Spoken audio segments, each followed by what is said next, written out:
Assalamualaikum warahmatullahi wabarakatuh. Hai, apa kabar semuanya? Kali ini kita akan membahas tentang teks deskripsi. Tentu teks deskripsi ini sudah tidak asing lagi ya bagi kalian. Coba perhatikan gambar-gambar berikut ini. Pernahkah kamu mendengar atau membaca teks deskripsi? Pasti pernah kan? Di sini ada 4 gambar. Kita lihat ya, atau kita amati satu-satu. Yang pertama adalah gambar tentang keindahan di bawah laut. Yang kedua adalah gambar pegunungan. Yang ketiga adalah gambar pantai. Dan yang terakhir adalah tempat wisata.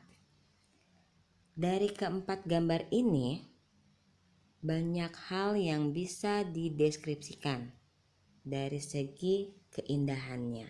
Oke, kita langsung ke slide berikutnya.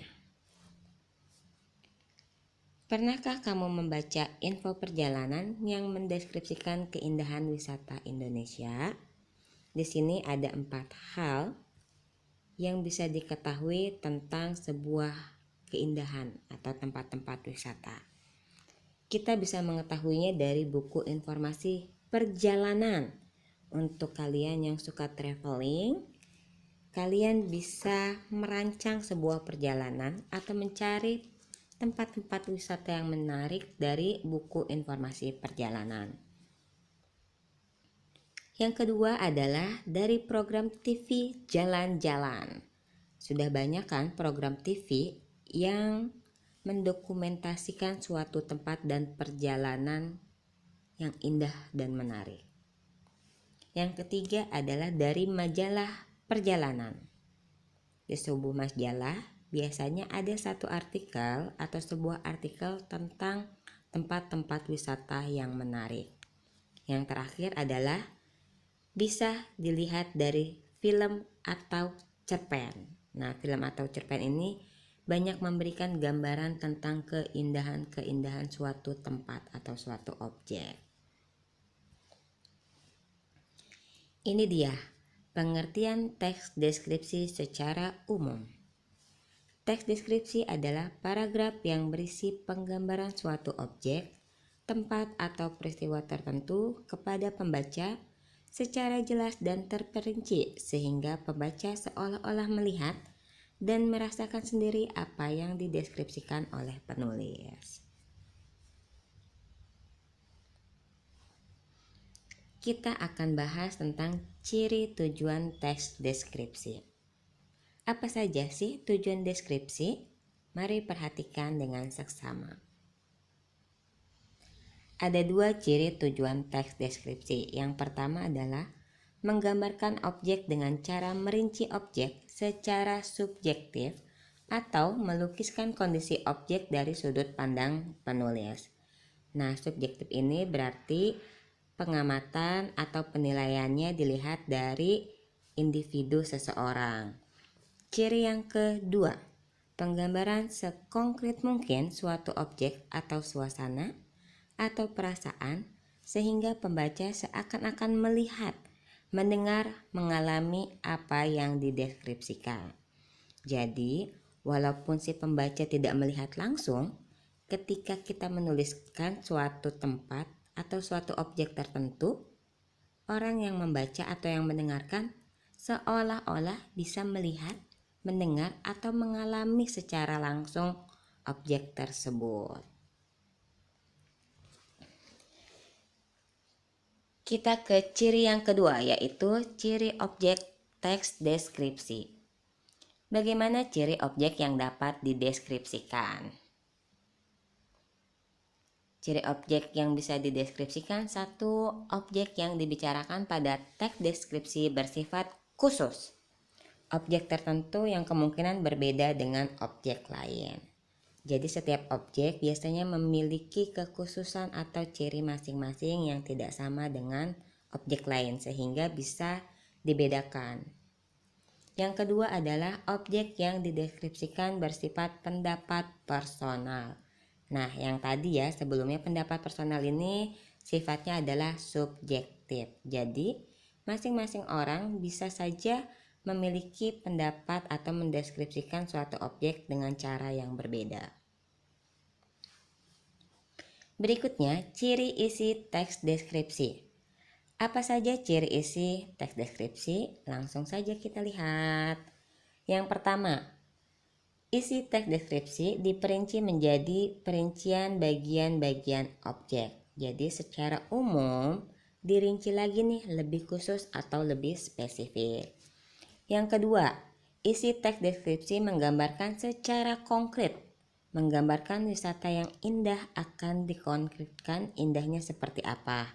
Dengan demikian, teks deskripsi banyak menggunakan kata khusus, seperti warna yang dikhususkan pada kata hijau, biru, toska.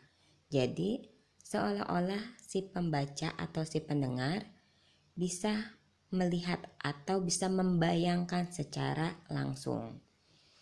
Yang ketiga, isi teks deskripsi bersifat personal dengan kandungan emosi, sehingga menggunakan kata-kata dengan emosi kuat.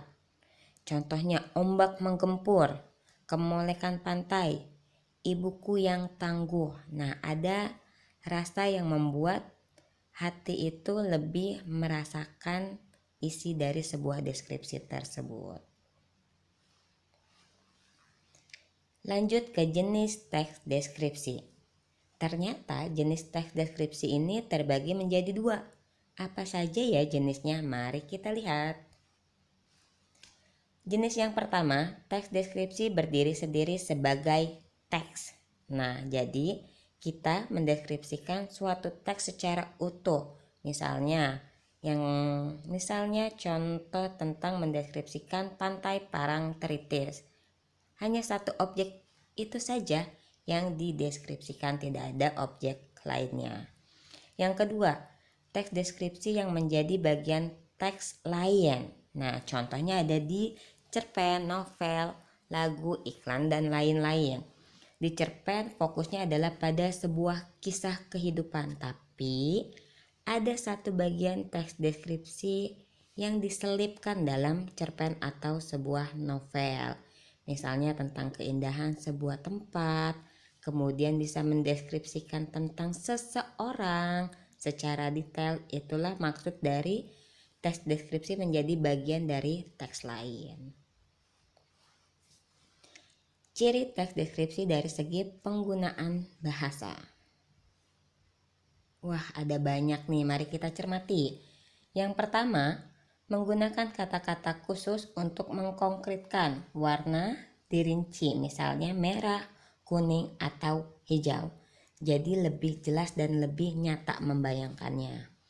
2. Menggunakan kalimat rincian untuk mengkonkretkan. Contoh, adikku orang yang sangat baik dan ramah dan tutur katanya lembut kepada siapa saja.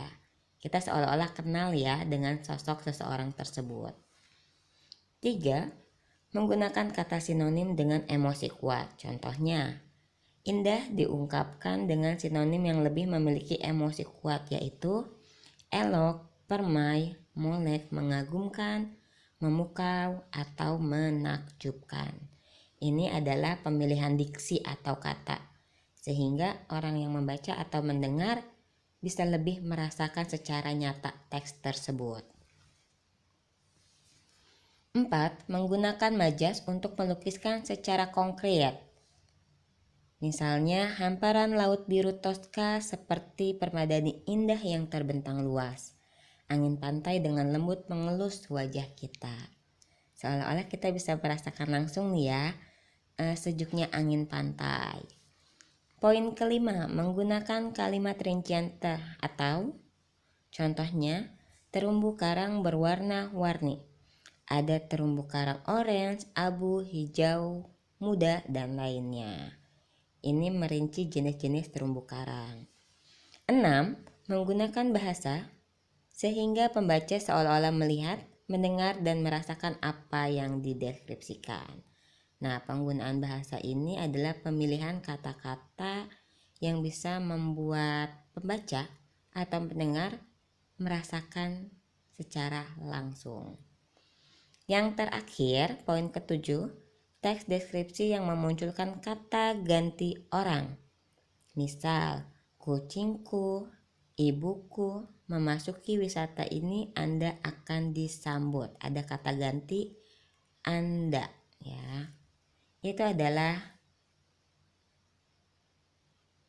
ciri-ciri dari teks deskripsi, yaitu dari segi penggunaan bahasa.